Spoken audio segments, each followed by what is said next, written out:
Dear students, let us start the discussion on today's newspaper, that is 9th June 2016. The first article is related to the GDP calculations. In the Q4, the last quarter, the government has shown a GDP growth of around 7.9%. The present article debates about this. And also, there are positive hopes that the economy will grow at 8%. And the article says that at best the economy can grow between 7 to 7.5%, but it cannot reach to the 8%. On what context the author is making these arguments, let us understand. Now, in Q4, it is projected as 7.9% of the growth. And a majority of this growth has occurred in discrepancies category. Now, if we neutralize this discrepancies category, then 2.4% of the growth will be reduced from total 7.9%. So, what these discrepancies are not clear. And the second thing is, the 2016-17 projections of the growth, which are predicted to be greater than 8%, are based on increased rural consumption because the monsoons are going to be good, and then urban consumption because of the 7th Pay Commission recommendations, and increasing governmental capital expenditure.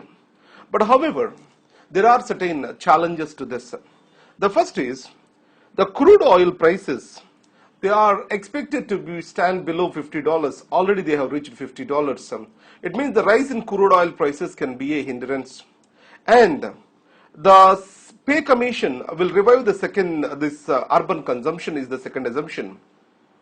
In this case, since when the government is going to implement the Pay Commission recommendations, in what terms it is going to pay the arrears, these are the various things which need to be looked for. And on the other hand, monsoons are predicted to be better, but however, if you carefully observe, the IMD predictions are always not true. And another thing is governmental investment. Now, the private investment has already decreased, but governmental investment, capital investment is the only hope.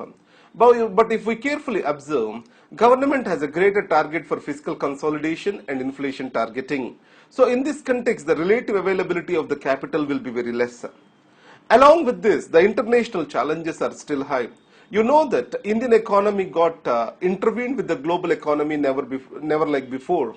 So, in this case, the European Union, if Britain gets exited from it, or USA, if it increases the interest rates, the Fed interest rates are increased, or slowdown in China and Japan if it continues, then probably exports of India will not move forward.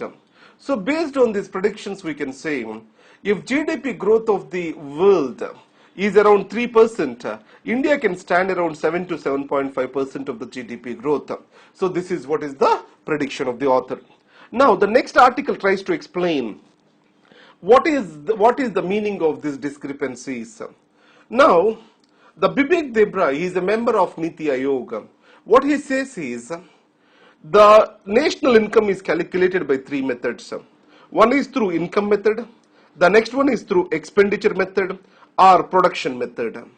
So in this case, from one method to other method, when you calculate, then in the process, the statistical change, we call these as discrepancies. So it is overly highlighted by various authors according to Bibek Debra. And what he says is, for the last 3 years, these discrepancies, they are varying between 5 to 7%. So we need not worry. It is not exceptional this year. That is what is the author tries to talk about. Now coming to the rights of terminally ill. Now let's remember the Aruna Shanbhag case. In this, Supreme Court held the passive euthanasia as legal. Now in this context, in the existing circumstances, the Ministry of Health has taken up a draft bill, that is Medical Treatment of Terminally Ill Patients, Protection of Patients and Medical Practitioners Bill 2016 for public opinion. So if we analyze this bill, the first one is advance directives. What are these advance directives or living wills? Now, if I am healthy today, I am well informed, healthy, then I can make my living will. It means tomorrow, if I become terminally ill, incoherent, then how I shall be treated tomorrow. So it will be based on this advance directives. Now the present bill, it categorizes two people. So if a situation X, a terminally ill patient is there, and he is coherent, and also a sound mind. In these circumstances, whatever the decision he makes, it will be valid. On the other hand, if he is incoherent, unsound of mind, then the advanced directives which are being made by these individuals will not be valid. So the passive euthanasia for these people that can only be upheld through a court directive. So it means people with sound mind, they can make decisions, and unsound mind, they can't make their decisions, and it has to go to the courts. And in these circumstances, advanced directives are not recognized by this particular bill. And the second thing is, what is a terminal illness? The definition also includes various psychiatric illness. So in these circumstances, it has been said that the bill is not recognizing the rights of the patients, and at the same time, it is also violative of the freedom of life of an individual, and also the right to equality. Those are the circumstances spoken of. Now coming to the Prime Minister's speech in the United States of America. Now, Prime Minister Modi is the fifth Indian Prime Minister to address the joint session of US Congress. In this context, he made some sound observations with regard to the democratic nature of the US Congress and the growing relationships between India and United States, which are said to be the defining relationships of the 21st century. And in this case, Prime Minister Modi is very categorical about growing US-India security cooperation, and also he said India and US relationship has come out of the hesitations of history, and today it is governed more by convergence that define our conversations. So these are the terms we need to remember: hesitations of the history, and then convergence and comfort, contour. These are the things which are defining our relationships. Now, on the other hand, India is recognized as a major defense partner by the United States, and added to that, the religious freedom. Some people they tried to oppose the Prime Minister's Modi's address. So these are the various news which related to the Prime Minister's address to US Congress. Now this news is better covered in the Indian Express. Let us see over there. Now, when President Obama has visited India, what are the various signs, what are the various aspects of the Delhi Declaration? And today, when Prime Minister Modi is visiting the United States, what are the aspects of the present declaration? This is what has been discussed over here. Now, the major things over here are, one is India being recognized as a major defense partner. As a major defense partner, India will get defense licenses without the need to have one-to-one approvals. And the second thing is the LEMOA, Logistics Exchange Memorandum of Agreement, was signed between Secretary of the State of USA Ashton Carter. It was initially agreed in principle when Ashton Carter was visiting India. Now, it was finally agreed by the President Obama and Prime Minister Modi. It means that according to this, Indian military bases, this can be used by United States of America. Similarly, USA's bases across the world can be utilized by India. So because of this, it will help India's humanitarian assistance and disaster relief. If you see the Yemen-like condition, if repeated, and having access to US military bases can help India. And on the negative side, India has to give its military bases to US, and it is believed that India will be unnecessarily dragged into the US wars, such as US interventions in West Asia, so US interventions in South China Sea. India will be unnecessarily dragged into. That is what is the concern expressed over there. And after that, White shipping agreement. The shipping will be discussed into three types. White means commercial shipping, grey means military shipping, black means illegal ships which entered into our waters. Now, with regard to the commercial shipping, both the countries started exchanging the information. This is what is called White shipping agreement. We already know that India and USA have a maritime security dialogue, which is the only 2+2 dialogue between the two countries. Now check out what is this 2+2 dialogue. Now coming to this, information exchange annex. The another thing is information exchange annex. Now India is building indigenous aircraft carrier at Cochin shipyard. Now there is a technical know-how US agreed to transfer to this to protect this technology and maintain the integrity of the information. An agreement which is signed is called Information Exchange, NXA. And the next is other issue which is important between these two countries is climate. Now, here we need to understand hydrofluorocarbons. So chlorofluorocarbons are damaging to the ozone. These chlorofluorocarbons are used in the refrigeration industry. Now they are replaced by the hydrofluorocarbons. But these hydrofluorocarbons do not damage the ozone, but they damage they cause the global warming. So these are greenhouse gases. So in these circumstances, what United States demands for these countries is to bring HFCs also under the cover of Montreal Protocol, which is about ozone depleting substances. India argued that HFCs are not meant for ozone depletion. Why it has to be brought under Montreal Protocol? US said the Montreal Protocol is effectively implemented. If it brought under the greenhouse gas emissions or climate change discussions, that its implementation will get affected. But what the critics say is the real reason is this. So HFCs are used in the refrigeration industry, in our air conditioners, etc. US company DuPont has developed artificial refrigerant to which it has the patents. Now, the entire air conditioning industry need to be replaced by artificial refrigerant once India signs this HFCs as part of the Montreal Protocol. Now, finally, India has agreed to be part of Montreal Protocol with regard to the HFCs are concerned. And in these circumstances, with regard to the climate change, various agreements are signed between these two countries. There are two important funds. One is US-India Clean Energy Fund. So what these funds does is, they will provide for 20 millions and they try to attract 400 millions of investments from the markets, and they want to connect all the houses with renewable power, at least 1 million houses with renewable power by 2020 in India. Another fund is India USA Catalytic Solar Finance Program. So it is to give clean energy to various villages in a decentralized manner which are not connected to the grid.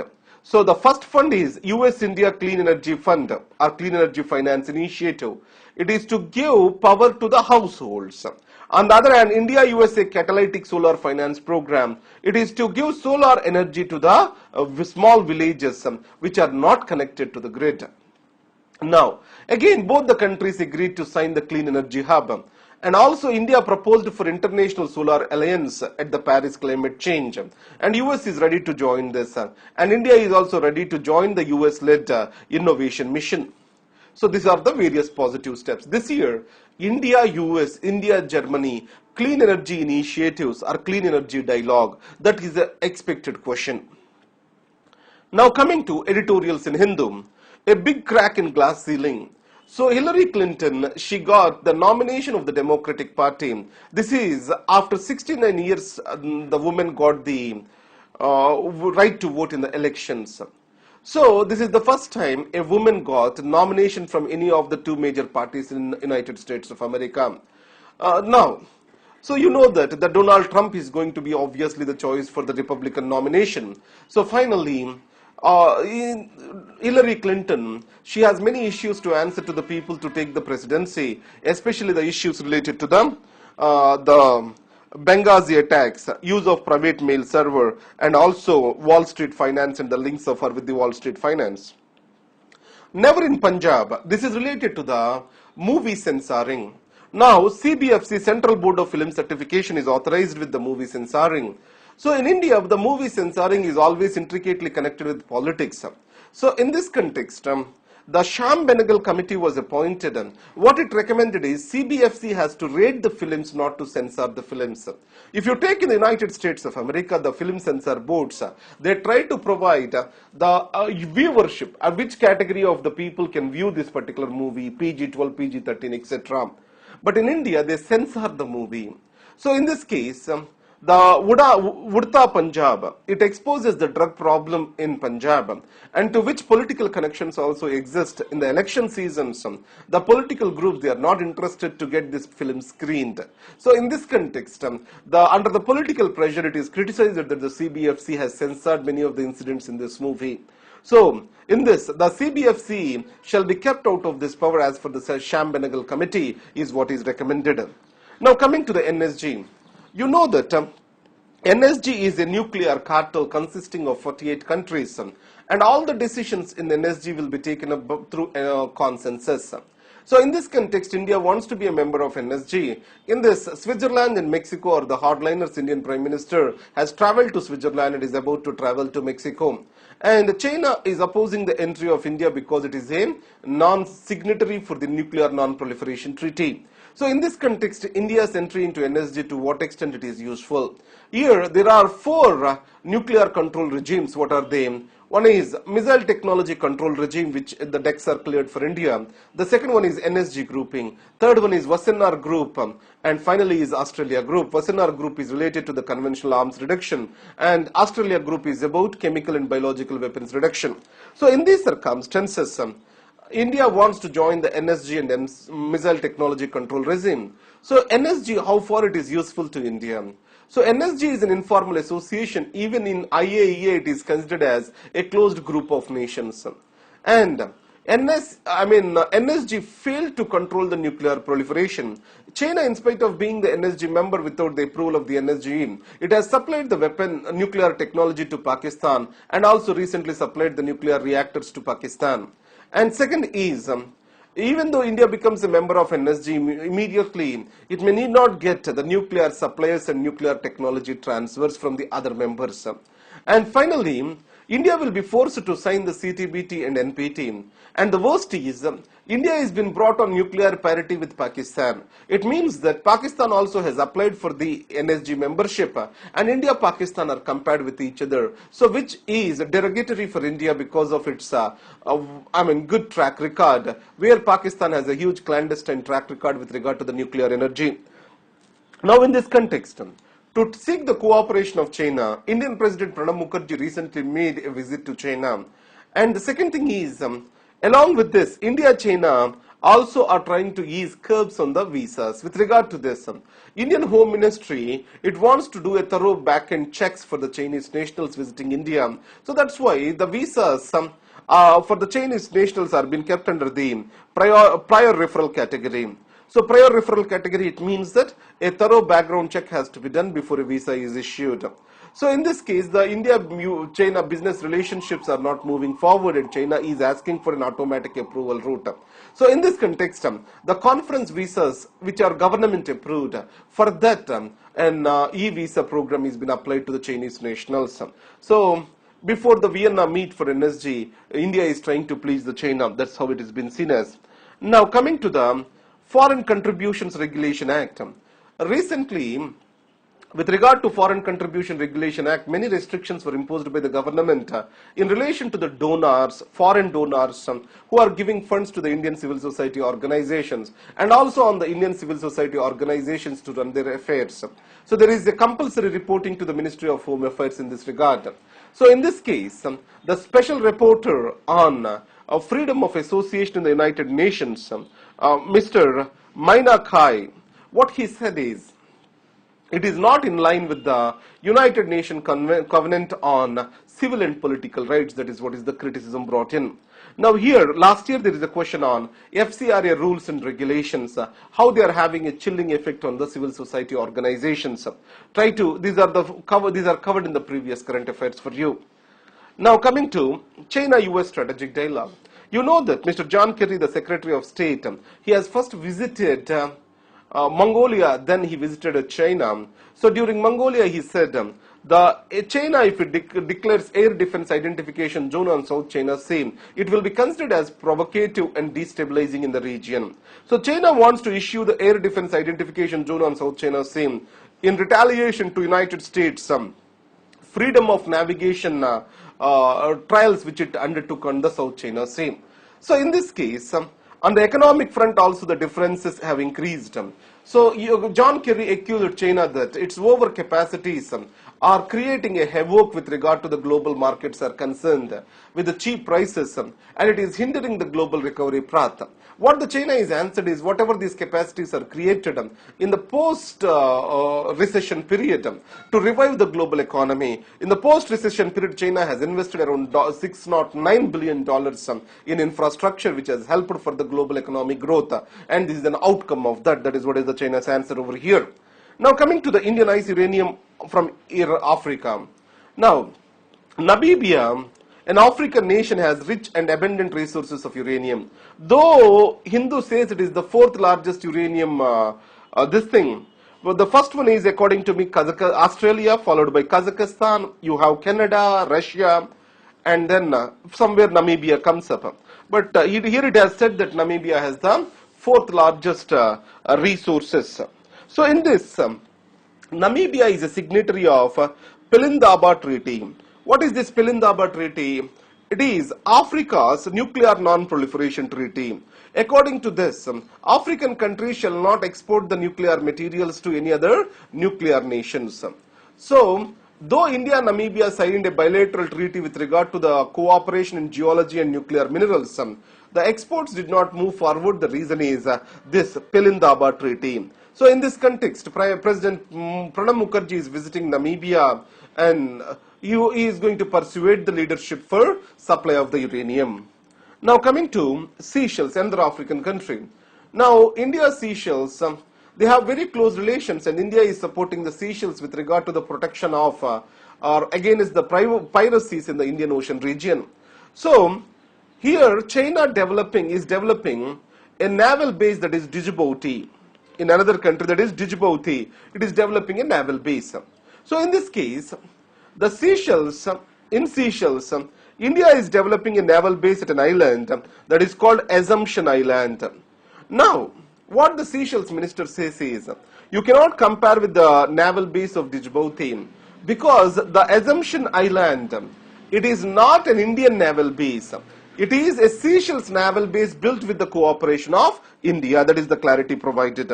Coming to, now there are two things with regard to the rural development.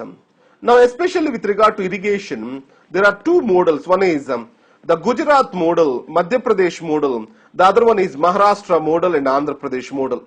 And Maharashtra, Andhra Pradesh, most of the money is invested on making the new irrigation projects. Huge crores of money has been spent. In Gujarat and Madhya Pradesh, the money is spent on utilization of the irrigation potential created, in filling the gap between the irrigation potential created and utilized. So in this context, the outcome is much better in this. Here much of the money went in drain. In this context, the Mission Kakatiya in Telangana, it is trying to desilt all the water tanks.